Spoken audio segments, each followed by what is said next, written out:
Livro de Gálatas, sua Bíblia já está aberta aí? Capítulo 4, nós terminamos na semana passada com o reverendo César Santos. Nós vimos que Paulo ele faz uma comparação alegórica com Sara e Agar, dizendo que os filhos de Sara são os da livre, que é obra de Deus, e o filho de Agar é o filho da escrava, que é obra do homem. E aí ele deixa esse questionamento, essa enquete para a igreja de Gálatas. Vocês querem ser o filho da livre ou vocês querem ser como o filho da escrava? O que vocês são? E aí ele entra no capítulo 5 apresentando a mesma ideia. E eu queria pedir a ajuda de vocês. Vocês já perceberam que minha voz não está legal, né? Então, eu queria pedir a ajuda de vocês para a gente começar a leitura. Fiz um briefing, acho que é o briefing mais rápido que eu já fiz aqui na vida, para a gente ler do 1 ao 12 do capítulo 5 de Gálatas, amém? 1 ao 12, alguém lê, por favor.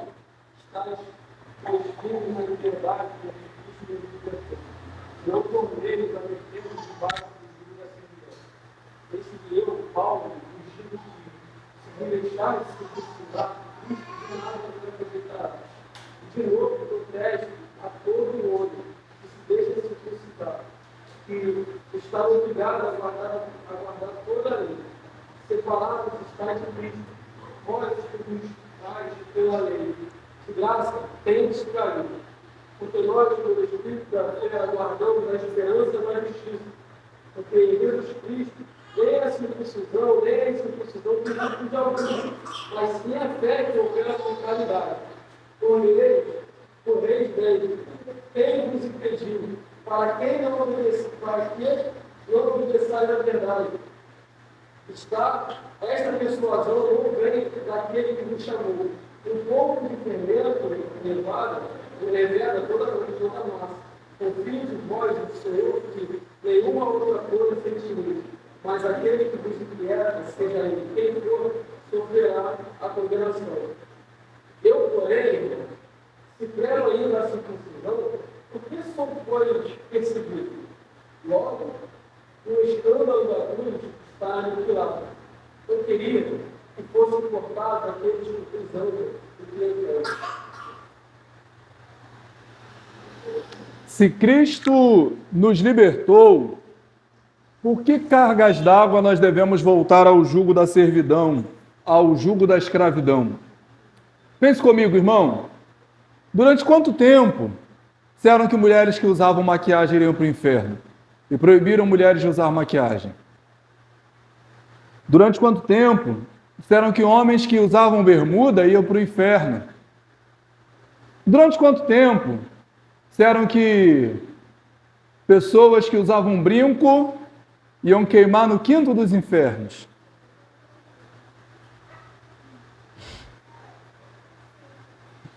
E o piercing, e a tatuagem, e o guardar ou não guardar sábado. Repara que ao longo da história nós fomos criando as nossas circuncisões para nós, porque o que Paulo condena aqui é um grupo de pessoas que está pregando que se você não circuncidasse, você não teria parte com Deus. O sacrifício de Jesus Cristo estava sendo anulado. Ao longo da história, nós construímos diversas circuncisões. Se você ouve tal música, se você assiste tal série, se você usa tal roupa, é óbvio que eu estou colocando de lado as coisas que atacam o nosso Deus, ok? Isso aí não é pertinente à nossa avaliação. A gente não senta para ouvir filme, não senta para assistir filme pornográfico, para ouvir música de baixo calão, nada disso. Nem se veste de forma indecente. Agora, unha vermelha de pombagira, quem já ouviu essa? Cortar o cabelo? E a irmã que usa trança? Misericórdia. Ao longo da história, as pessoas foram criando narrativas dizendo que por meio disso nós teríamos paz com Deus. A única forma que o homem tem paz com Deus é por meio de... Só tem esse. Não tem outro. Quando eu abraço essa ideia, Paulo disse no versículo 2, Cristo não tem valor nenhum. Se eu penso que sou salvo por aquilo que eu faço ou por aquilo que eu deixo de fazer, se eu penso que eu tenho o favor de Deus por aquilo que eu tenho capacidade de fazer, então Cristo perdeu todo o valor. Então agora sou eu. Então agora eu entrei para a religião do mérito, não para a religião da graça. Essa, irmãos, é a diferença do cristianismo protestante para todas as outras religiões. Todas, sem exceção. Só existe uma religião que prega a salvação por meio da graça. Todas as outras pregam salvação por meio das obras. Por que que o cara se amarra em um monte de bomba, entra em um prédio público e se explode? Porque ele crê que por meio daquilo ele vai ter paz com o seu Deus. Por que que as pessoas fazem em esquinas, em cachoeiras, em outros milhares de lugares, obras aos seus deuses? Porque eles creem que daquela forma eles terão paz para com o seu Deus. Há outras religiões que pregam as boas práticas, as boas obras. Se você der comida para o mendigo, se você der cesta básica para o necessitado, se você der cobertor para quem é morador de rua, você vai ter paz com Deus? Não! A única forma de nós termos paz com Deus é por meio do sacrifício de Cristo. E só. Essa é a mensagem da graça. Da mesma forma que nada do que eu faça, nada do que eu venha a fazer ou deixar de fazer também tira isso. A graça. Essa é a mensagem da graça. Antigamente usava-se muito o termo sair da graça. Eu vou sair da graça com esse cara.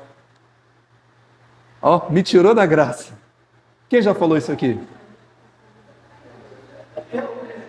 Deveria parar de usar, né? Eu acho que a gente já avançou para parar de falar isso. Sair da graça, segundo o ensinamento de Paulo, nós vimos aqui no versículo 3 e 4, não é ficar irado com o vizinho. Sair da graça ou cair da graça é passar a crer que você é salvo por aquilo que você faz.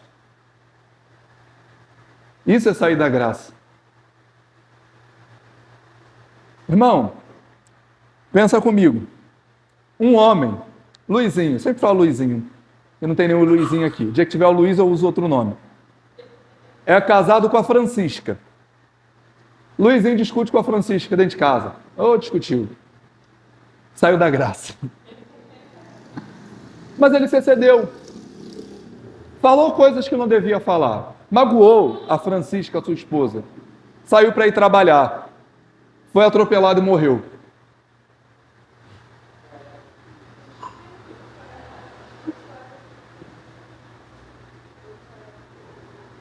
É inferno, né? É inferno, né? Por que é inferno? Depende dele. Durante muito tempo a gente acreditou na mensagem do mérito, irmão. E a gente ficava naquele desespero, naquela paranoia. Tô salvo, não tô salvo, tô salvo, não tô salvo. Ai, meu Deus. Qual que é a circuncisão que você criou para você hoje? Para achar que por meio disso você tem paz com Deus? Irmão, entenda uma coisa, a mensagem da graça nos humilha, e ao mesmo tempo que nos humilha, nos eleva. Nos humilha porque eu sei que nada do que eu faço é capaz de garantir a paz com Deus, mas me eleva por saber que aquilo que Cristo fez na cruz já me garantiu.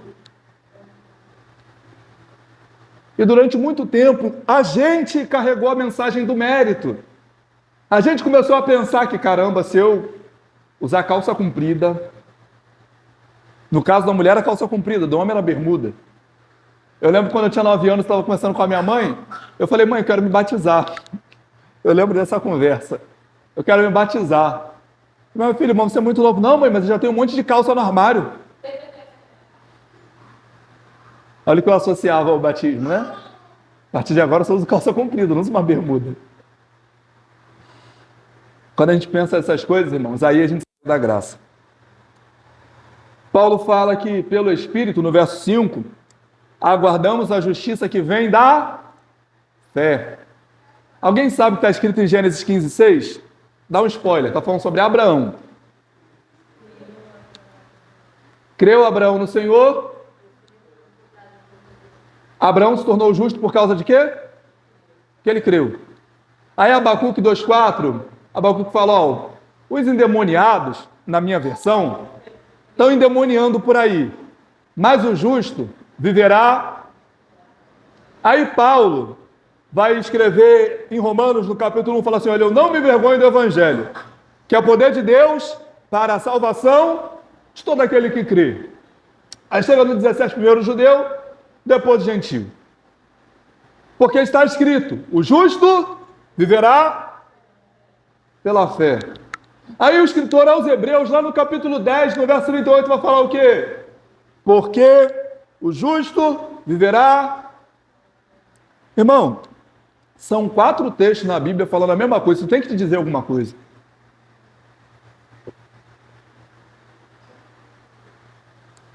Em Cristo, não há benefício de ser circuncidado.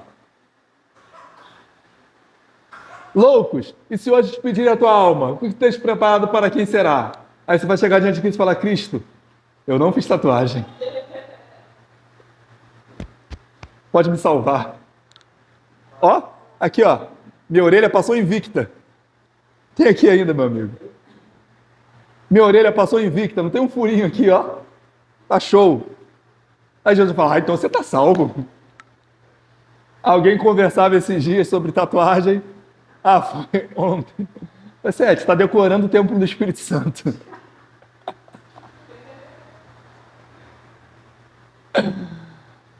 Irmão, a gente criou um monte de circuncisão. Essa é a realidade, sabe? E a gente começou a achar que por meio disso a gente tem paz com Deus. Eu estou dando os exemplos mais comuns, mas se você parar para pensar, tu vai pensar em um monte aí agora, que ao longo da sua vida você ficou pensando. Eu lembro que esse vestido que o Paloma está usando é antigo, hein? A gente nem era casado. A gente já tem 6 anos de casado. E ele está resistindo a um bebê ali.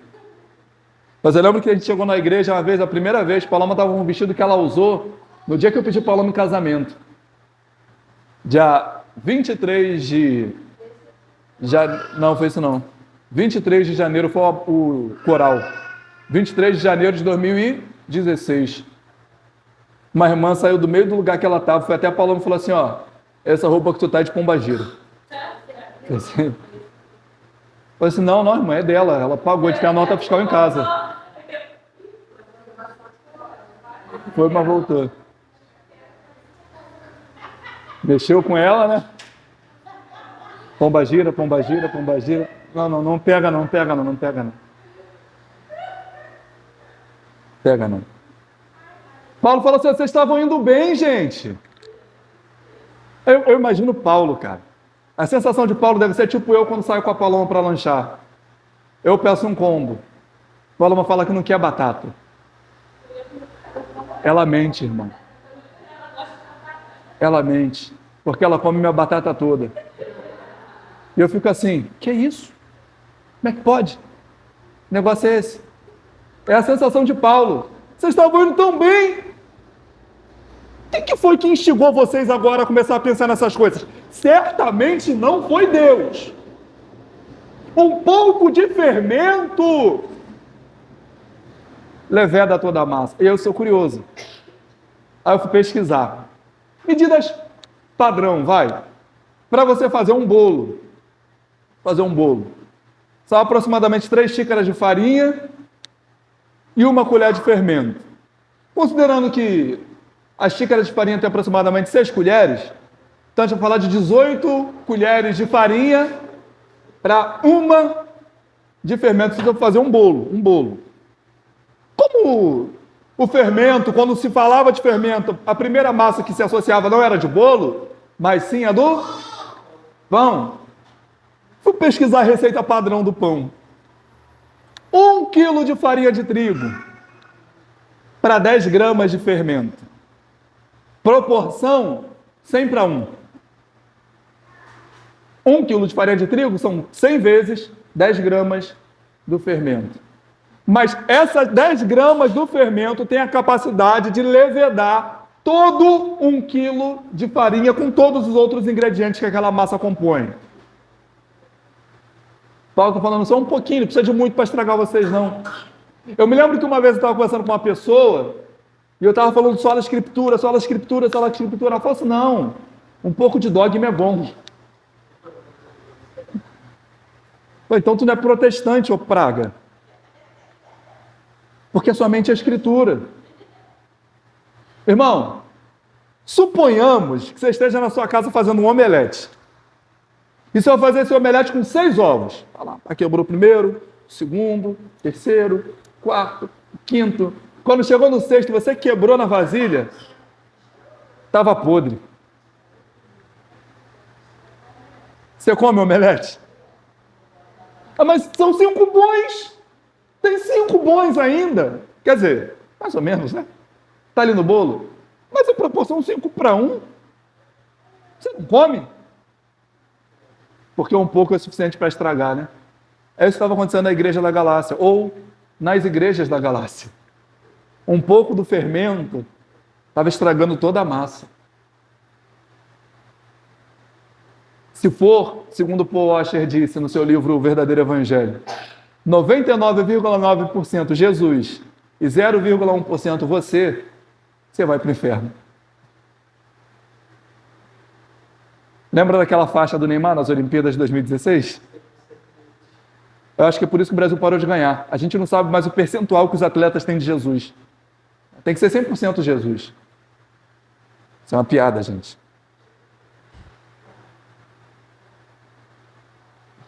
Agora, Paulo, nos versos 11, na verdade, do 10 ao 12, Paulo ele deixa muito claro o que a gente gosta de passar pano.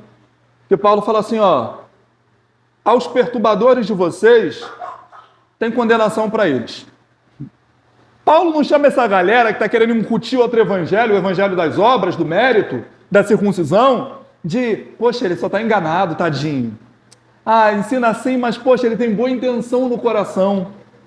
Já dizia a segunda carta aos Nécios, capítulo 2, verso 3, que de boa intenção o inferno está cheio. Paulo fala que as pessoas que estão ensinando essas coisas são condenáveis. E a gente fica passando pano por um monte de coisa falando que é evangelho. Esses dias alguém me mandou o banner lá do culto, que ia ter com um cantor que assumiu que era homossexual, com a pastora que se orgulha de ser a pastora do Pix, e com outro endemoniado lá que eu não lembro quem era. E aí eu mostrei para Paulo e falou, não, isso é piada, isso é brincadeira. Eu falei, não é. Aí hoje eu vi o vídeo do culto. Quer dizer, do culto.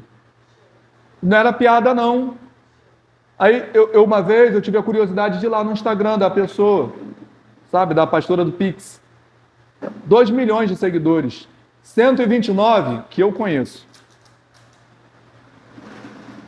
E o pessoal fica aplaudindo, achando que isso é evangelho. E não tem nada de evangelho nisso. Paulo disse que são condenáveis. E fazer isso é um ato de amor. Mas só, isso aqui não é o evangelho. Eu impeço que muitas pessoas se enganem e sigam por aquele caminho, achando que aquilo ali é evangelho. Quem ensina qualquer outra coisa que não seja a graça por meio da fé, está ensinando outra mensagem. Paulo disse que é maldito. Qualquer um de nós, ou até mesmo um anjo vindo do céu, que vos tentar ensinar o evangelho diferente desse, e tem um padrão, esse aqui que eu estou apresentando agora, seja considerado maldito, ou anátema na versão mais convencional. 13 ao 15. Até aqui nos ajudou o Senhor? Amém. 13 ao 15. Alguém me ajuda aí, por favor? Ora, irmão, foi chamado da liberdade, porém não deixe as verdades para dar ocasião à carne. Sede antes, servos uns dos outros com amor, porque toda a lei se cumpre em um só preceito, a saber, amarás o seu próximo como a ti mesmo. Se vós, porém, vos mordeis e devorares uns aos outros, veja que não sejais mutuamente destruídos. Então, Paulo é bem claro. Para o pessoal não achar assim, pô, agora, já que eu sou livre, vou sair fazendo o que eu quiser. Paulo ele dá a informação e já dá o antídoto, igual Romanos 6. Ele está falando sobre graça, fé, graça, fé, graça, fé. Chega no 6 e fala assim, ó, permaneceremos no pecado para que a graça se abunde? Ele já dá o antídoto para que o pessoal não comece a vacilar em cima daquilo que ele está falando. É uma preocupação que todo bom líder tem. E ele fala assim, ó, Não é porque a gente é livre que a gente vai começar a usar a nossa liberdade para dar lugar à libertinagem. Ah, Samuel falou que, pô, esse negócio de roupa não tá com nada, vou tacar ali a mini saia e vou para a igreja. Vou botar um decote que vai no umbigo e vou para a igreja. Eu, homenzinho, machinho, vou botar uma blusa aqui. Deus é justo, mas minha blusa é mais. E vou para a igreja. Calma. Você não vai usar a sua liberdade para dar lugar à sua libertinagem. Ou sua não, ou a libertinagem. Que aí você está pecando. Pedro disse a mesma coisa lá em 2 Pedro 2,16. Não use sua liberdade para pecar. Se você faz isso, você é escravo do pecado, não é livre. Por que Paulo fala que nessas coisas resulta um amor ao próximo? Porque, por exemplo, vou dar um exemplo que talvez não seja aplicável à vida de todas, mas o primeiro que me veio à cabeça agora e o que eu posso falar porque a gente está gravando. Por que Paulo fala do amor ao próximo? Porque, por exemplo, eu sou um homem bonito. Aí eu vou botar uma roupa sensual, um monte de irmã solteira na igreja. O que eu vou fazer com as irmãs? Fazer o que as irmãs me cobissem. E se eu faço isso, eu não amo. Nem as irmãs, nem a minha esposa, né? Então, quando você se preocupa com o próximo, você toma esses cuidados. Eu gosto de assistir série. Eu assisti uma série chamada The Big Bang Theory. O nome dessa série não é compatível com a série em si, porque são todos cientistas, o nome não é uma série sobre o Big Bang. Mas o Big Bang afronta diretamente a fé cristã. A teoria do Big Bang afronta diretamente a fé cristã, porque a gente crê que o Senhor criou os céus e a terra. Alguém que crê em Big Bang? Se você crê, por favor, vem aqui à frente, nós vamos orar por você. Mas é uma coisa que, de repente, você fala para uma pessoa que não tem maturidade para entender, essa pessoa fica escandalizada, então eu não comento. As pessoas estão falando sobre Big Bang, eu fico quieto. Sobre a série, eu fico quieto. Porque a gente tem que se privar, e Paulo chama isso de maturidade lá em Romanos, em 1 Coríntios 10 também, Romanos 15, 1 Coríntios 10, Paulo chama isso de maturidade. Você se privar de algumas coisas para não fazer o seu irmão tropeçar. É maturidade cristã. Ok? Então, por amor, você faz isso. Paulo continua, na verdade, essa ideia aqui que ele fala é legal, porque ele fala, se vocês continuarem se mordendo, se devorando, eu temo que não sobre ninguém entre vocês. Se a preocupação, pense comigo, se a minha preocupação for cuidar do César, a do César for cuidar do Enzo, a do Enzo for cuidar do Theo, a do Theo for cuidar da Paloma, olha como é que a igreja vai crescer estruturada. Agora, se eu chego aqui para ferir as pessoas, para morder, usando as palavras de Paulo, nós temos um problema. Nós temos um sério problema. É um ferindo o outro e daqui a pouco não sobra ninguém. E é um ferindo o outro com regras. Chegar no céu e falar assim, estou vendo teu joelho. Vai para o inferno. Porque tem gente que acredita nisso, irmão. Acredita que se não botar uma roupa até aqui, é inferno. Se não botar uma roupa até o tornozelo, é inferno. Se passar um blush, é blush que passa na cara? No rosto? O que passa debaixo do olho? Base. Se não passar uma base, vai para o inferno. Aí fica parecendo um panda.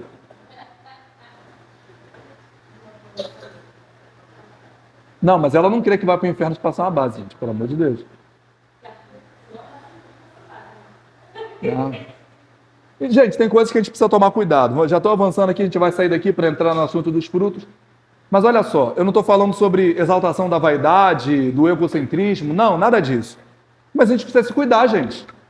Principalmente os casados. Você precisa se cuidar. Você precisa se valorizar para você e para essa pessoa que está do seu lado. A pessoa que está do seu lado precisa olhar para você e falar assim, gatinho ou gatinha. Aí fica todo esculachado e põe a culpa na conta do evangelho. Não, porque o evangelho proíbe de me depilar.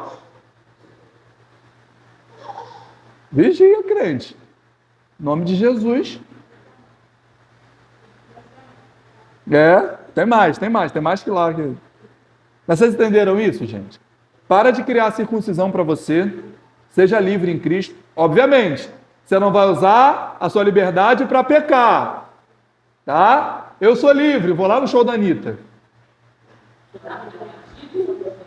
Você não vai usar a sua liberdade para pecar. Ok? Até aqui nos ajudou o Senhor?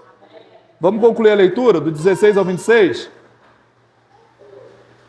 Porém, andai em espírito e não procureis na consciência da carne, porque a carne cobiça contra o espírito, e o espírito contra a carne. E este opõe-se um ao outro, para que não façais o que quereis.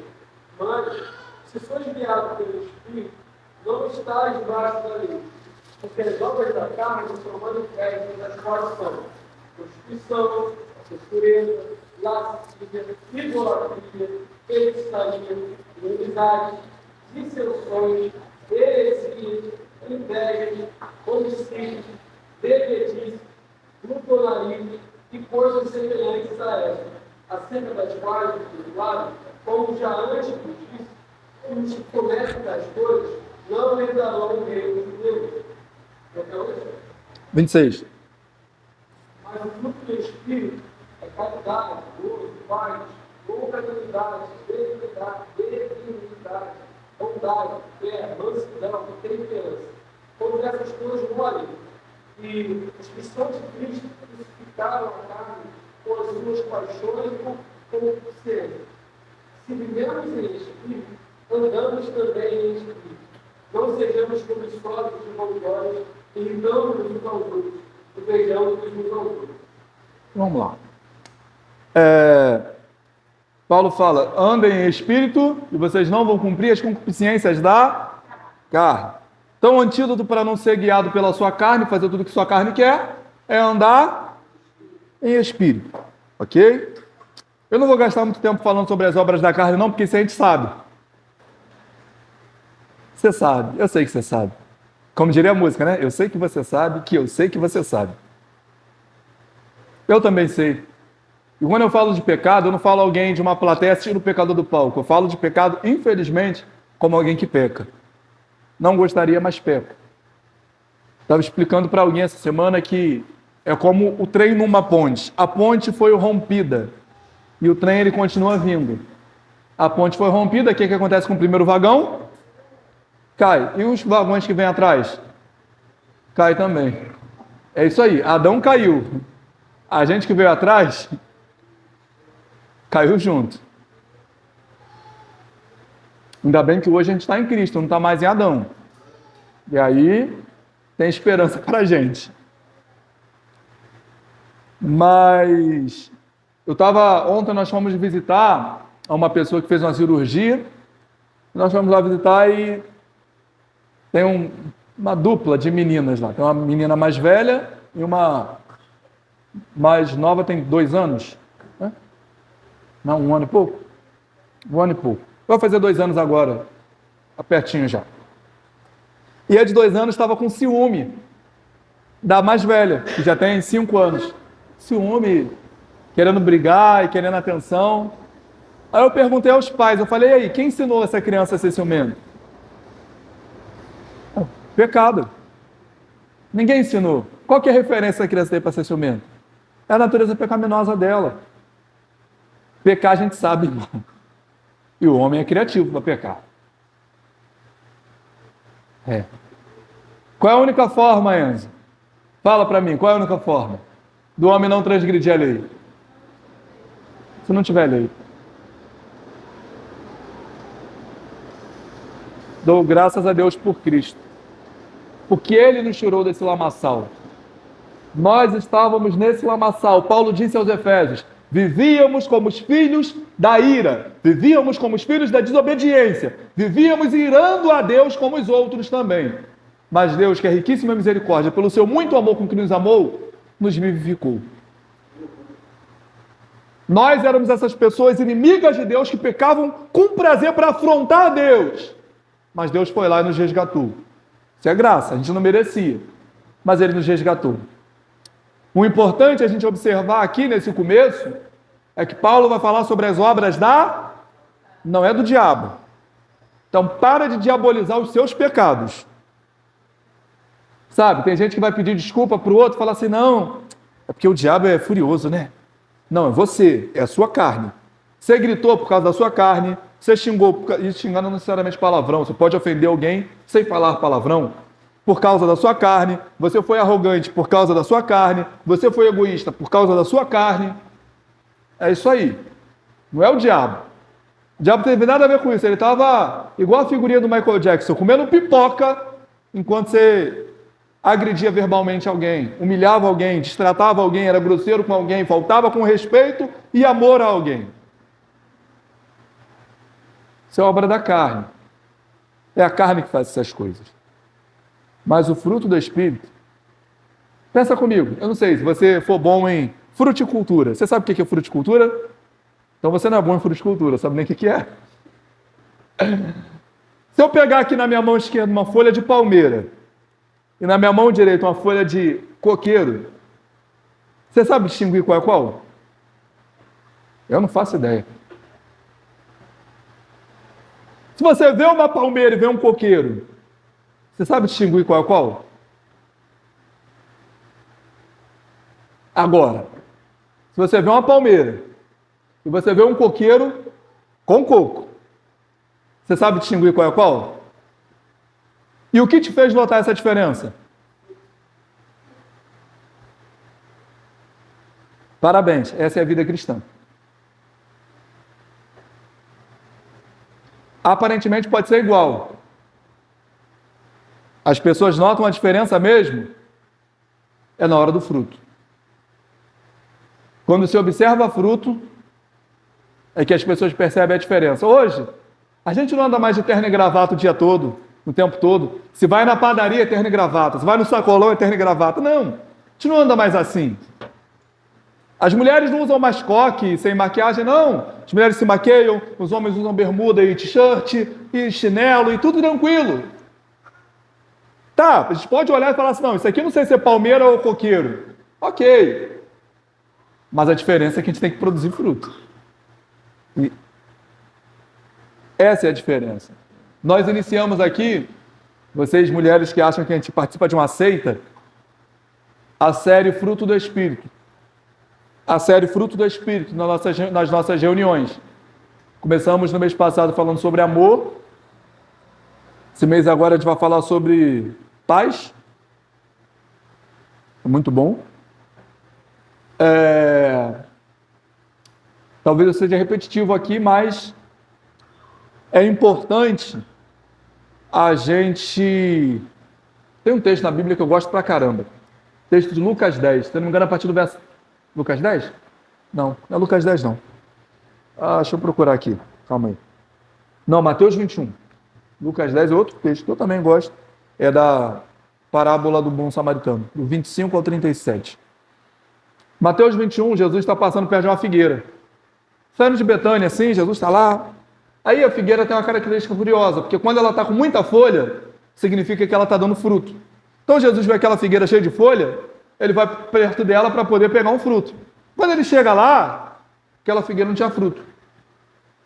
Ele amaldiçoa a figueira. Aí a figueira seca. E por que Jesus amaldiçoa a figueira? Não, Jesus é mau, hein? Imagina o pessoal do Greenpeace vendo essa história aqui agora. As ONGs de proteção à Amazônia. Jesus mau, amaldiçoa uma arvorezinha inocente. Sabe por que Jesus amaldiçoou a figueira? Falou assim, de você não nasce mais nada agora. Porque parecia que ela tinha fruto. Porque ela dava indício de que tinha fruto. Mas na realidade, não tinha. Não é fingir que ter fruto, é ter. Porque uma hora Jesus vem procurar.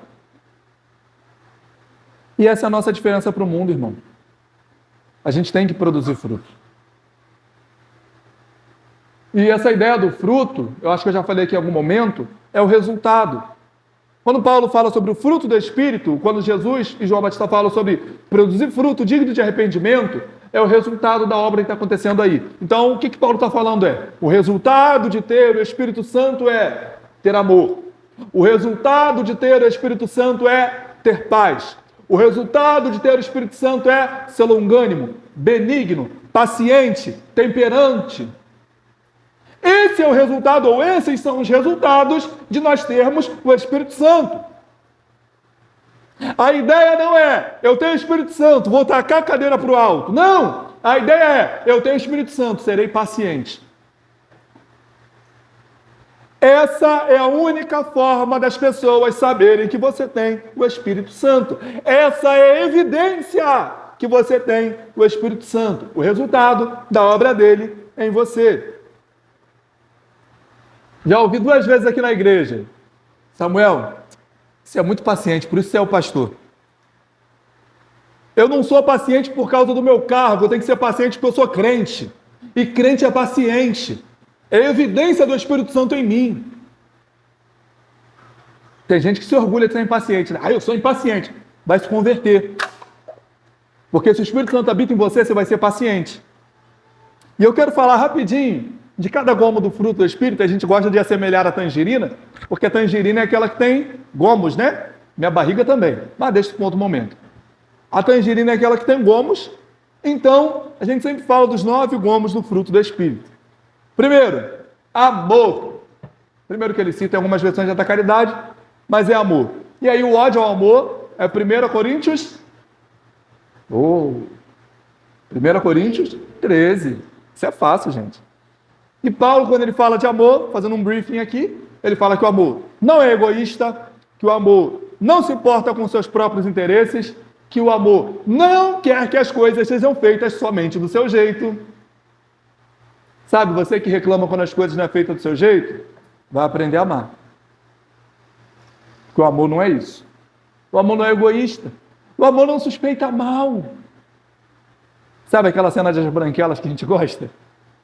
A mulher do Marcos reclamando, olha, você saiu do bar 8h45, são 8h47, de do bar para cá só leva 1 minuto, você levou 2. Ele fala, querida, se eu fosse te trair, eu precisava de mais de 2 minutos. Sabe a pessoa que acha que tudo que todo mundo faz é mal, é ruim? É para me afrontar, é para me ferir, para me magoar. Isso diz mais sobre você do que sobre as outras pessoas. Quando você lembrar sobre amor, eu brinquei aqui esses dias, eu falei, você está em casa, tem 2 pedaços de bife. Um é maiorzinho, o outro está mais sequinho. Você vai tirar primeiro. Tem outra pessoa lá, seja seu cônjuge, seu irmão, sei lá, seu pai, sua mãe, vai comer depois de você. Você vai tirar primeiro. Qual que você pega?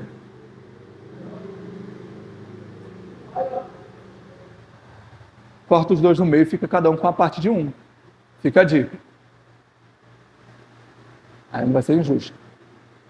É igual a história do mineiro. 2 mineiros estão na fila do restaurante, aí tem 2 bifes, um grande e um pequeno. Aí o mineiro que está na frente pega o bife maior e bota no prato. Aí o de trás falou, você é mal educado, hein, senhor? Por que sou mal educado aí? 2 bifes aí, você pegou o maior. Aí se você estivesse na minha frente, você ia pegar qual? Ele vai pegar o menor. Então está resolvido o problema.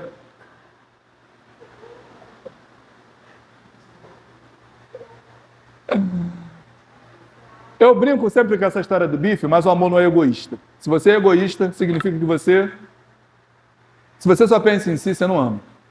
Segundo, alegria. Spoiler, Lucas 10, 20. Os discípulos chegaram todos felizes, Senhor, em teu nome, pregamos, profetizamos, expulsamos demônio, marchamos no poder. Senhor, se alegra por causa disso não. Se alegra por saber que o vosso nome está escrito no livro da vida.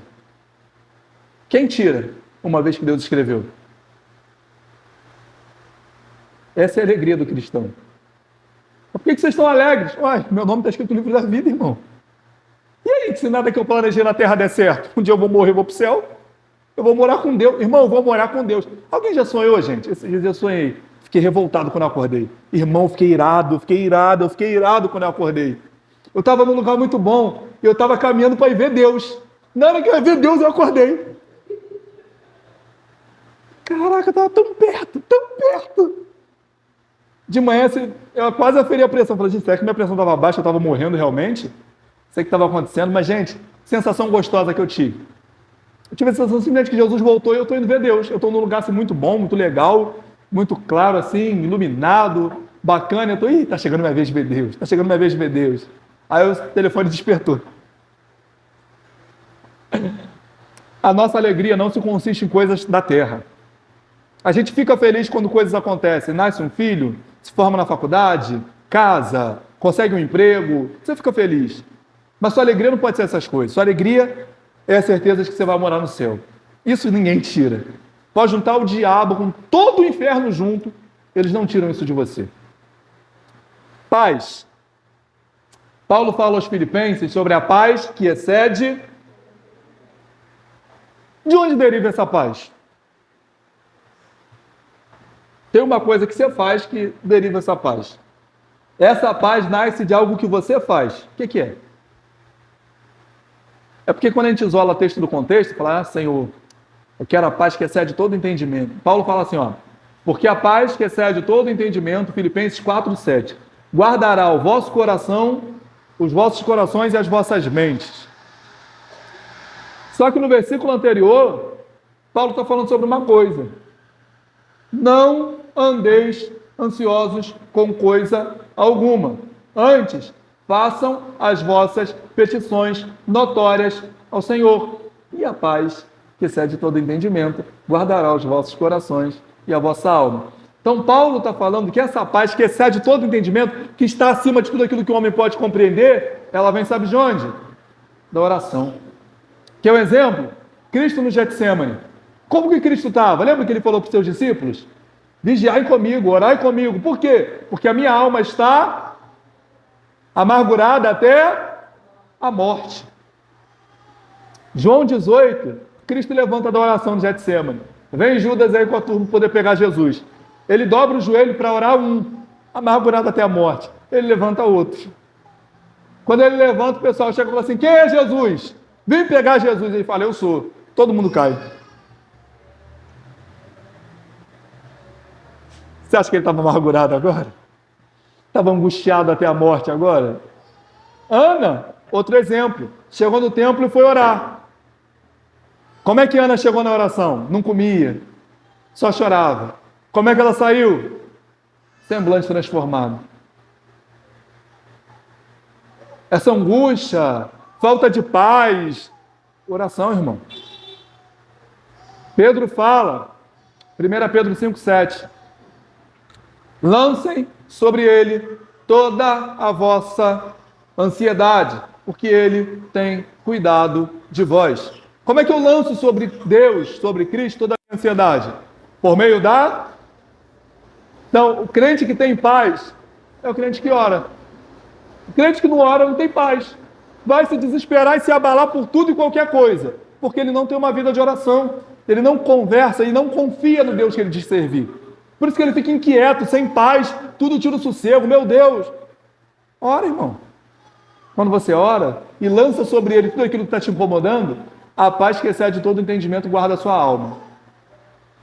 Próximo, já estamos acabando. Algumas versões vai estar longanimidade, em algumas outras estará a palavra paciência.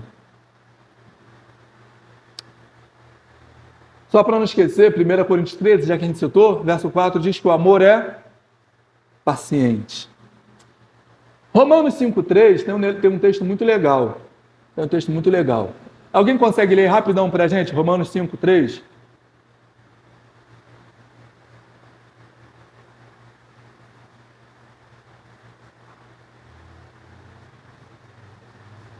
Não somente isto, mas também gloriamos nas tribulações, sabendo que a tribulação produz a paciência. Sabendo que a tribulação produz a... Me responda sim ou não. Deus quer que você tenha paciência? Tá, beleza. Você é uma pessoa paciente? Terceira pergunta. O que você acha que Deus vai te dar para se desenvolver a paciência? E quanto mais você demorar a desenvolver a paciência, me glorio da tribulação, porque eu tenho certeza que a tribulação produz a... Deus me dá paciência. É claro, meu filho. Toma aqui esse chefe problemático. Toma aqui esse vizinho atribulado. Toma aqui um colega de trabalho endemoniado. Vai lá, exercitar sua paciência. Vamos desenvolver. Vamos produzir essa paciência, irmão. E enquanto você não for aprovado, Deus vai continuar te dando um monte de tribulação para você, desenvolver a paciência. Benignidade, e em outras versões vai estar a palavra amabilidade. É porque, assim, o que é benigno é amável, ok? Como que não ama uma pessoa que é benigna? É difícil, né? Sabe aquela pessoa que a gente fala assim, poxa, gosto tanto de fulano. Aí você fala assim, também quem não gosta? Aqui na igreja tem essa pessoa? Tem? Tem uma pessoa assim? Assim, quem não gosta de fulano? Nicole. Estava brincando lá fora, falando assim, as crianças amam a Nicole. Quem não gosta da Nicole? Uma guerreira valente, tem passado por aflições, tem vencido. É um exemplo de perseverança na fé, suportando opressões aí.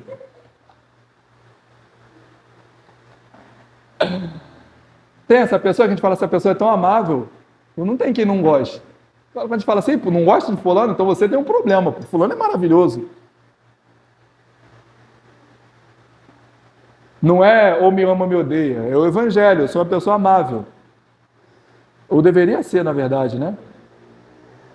Tem gente que parece que tem gente que quer conquistar o ódio dos outros, sabe?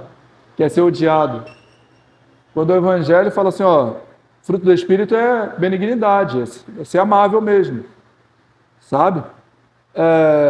Paulo disse a Tito 1,15, e minha mãe sempre falou esse versículo para mim. Até lembrei minha mãe esses dias esse versículo. Tudo é puro para os puros, mas para quem é impuro, tudo é impuro. Se você vê maldade em tudo que os outros fazem, isso revela a maldade que está dentro de você. Você não é benigno. Alguém veio aqui trazer água para quem está dando a aula. Olha lá. Se aparecer. Quer mostrar? Que vai dar água. Olha lá. Está vendo? Isso revela a maldade dentro de você. Irmão, entenda uma coisa. Você só acha que as pessoas fazem aquilo que você tem capacidade de fazer. Não passa pela sua cabeça que o seu irmão faz algo que você não faria. Só passa pela sua cabeça que eu faria algo que você pode fazer. Isso não revela a minha maldade necessariamente, revela a sua. Tudo é puro para os puros. Você é benigno? Você é bondoso, irmão? Bondoso é característica de quem ajuda o próximo. Torno a falar, o amor não é egoísta. Você se preocupa com o próximo? Sabe? Um exemplo bom, como eu falei, é do bom samaritano. Perguntaram para Jesus, esse negócio de amar o próximo, mas quem é meu próximo? Aí Jesus conta a parábola do bom samaritano e pergunta, quem que é o próximo lá do cara que tomou a coça e foi assaltado? Irmão, o levita e o sacerdote não pararam para ajudar o necessitado porque eles estavam comprometidos com a igreja. Não, peraí, que é isso? Não dá para doar para o Rio Grande do Sul não, que a gente está fazendo obra na igreja, pô. Se eu doar para o Rio Grande do Sul, como é que eu vou botar o telão de LED na igreja?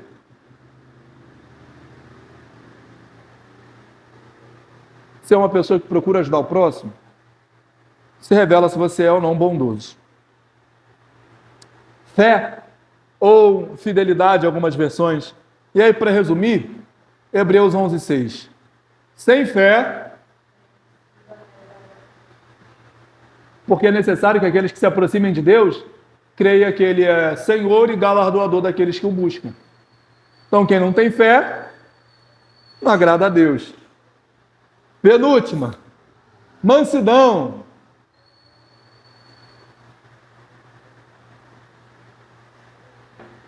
Mansidão. Jesus Cristo disse em Mateus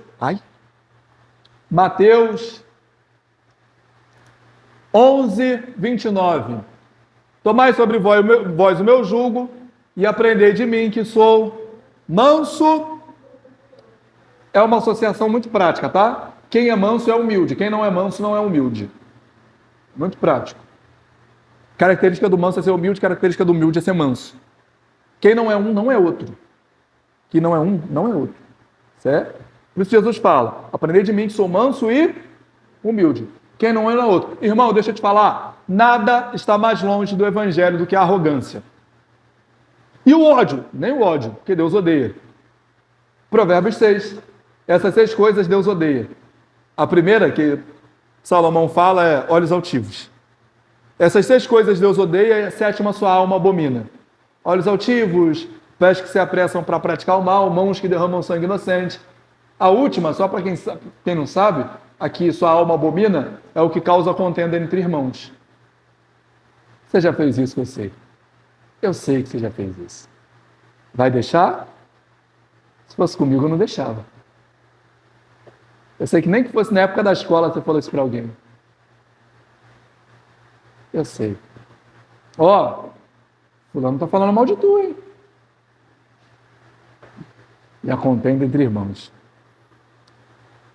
Deus ira, irmão. Romanos 1,18. A ira de Deus se manifesta dos céus contra toda impiedade. Deus ira. Mas você não acha nenhum texto falando que Deus é arrogante? Acha? Falando que Deus é prepotente? A gente acha um texto fazendo analogia ao diabo, dizendo para Deus que ele imaginou que ele construía um templo acima do de Deus. Isso é arrogância, prepotência. Característica de quem não é manso e humilde. Mansidão, irmão, é fruto, é prova de que você tem o Espírito Santo. É resultado de ter o Espírito Santo, é ser manso. Sejam mansos como a pomba, disse Jesus, e astutos como a serpente. Vai ficar atento a ser manso. Tem gente que se orgulha da sua natureza pecaminosa.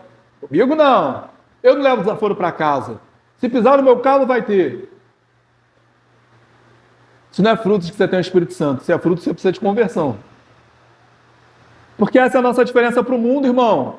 As pessoas não conseguem discernir a palmeira do coqueiro, a folha da palmeira do folha do coqueiro. Mas quando vem um fruto, conseguem descobrir qual que é a palmeira e qual que é o coqueiro. É assim que as pessoas vão saber se você é crente ou não. Se elas olham para você e enxergam fruto. Sem fruto, não dá para saber se é crente ou mundano. Na verdade, sem fruto não é crente. Não é.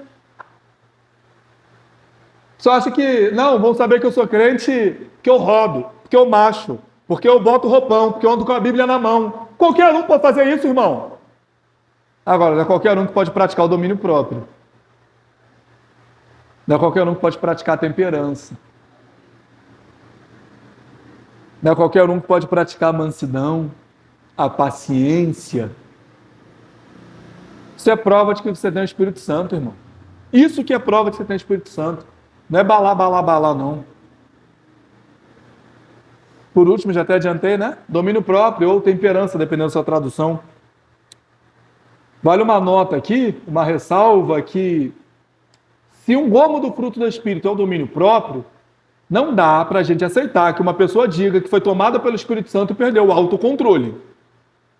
Ah, eu fiquei descontrolado. Por quê? Por causa do Espírito Santo. Mas o Espírito Santo te dá domínio próprio, irmão. Como é que você fica descontrolado? O Espírito Santo está maluco agora. Uai, não te rasga a Bíblia. Tira esse versículo de Gálatas. Não, calma, eu me pendurei no pau de sebo aqui, eu comecei a dar cabeçada igual pica-pau por causa do Espírito Santo. Plantei bananeira por causa do Espírito Santo. Chutei a negócio por causa do Espírito. Não, o Espírito Santo não faz nada disso, irmão. Na verdade, isso é obra da carne.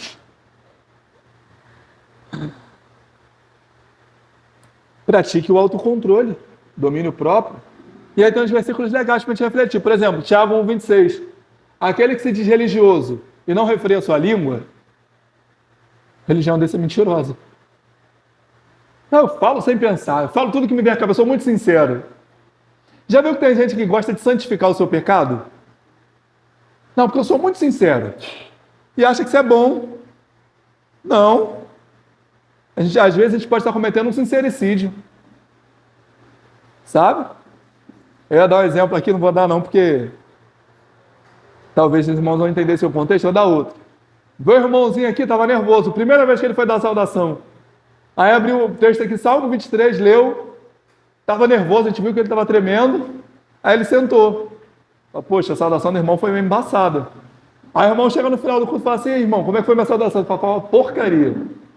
Foi muito ruim. Nunca mais faça isso. Samuel, você está falando que eu tenho que mentir, falar que foi bom se não foi? Claro que não. Eu disse, não, irmão, Deus é contigo. Você tem um grande trajeto pela frente pela primeira vez, a gente vai aprimorando com o tempo. Não, mas eu sou muito sincero. Você é uma pessoa que não domina a sua língua. Sua religião é mentirosa. Você não tem amor no seu coração.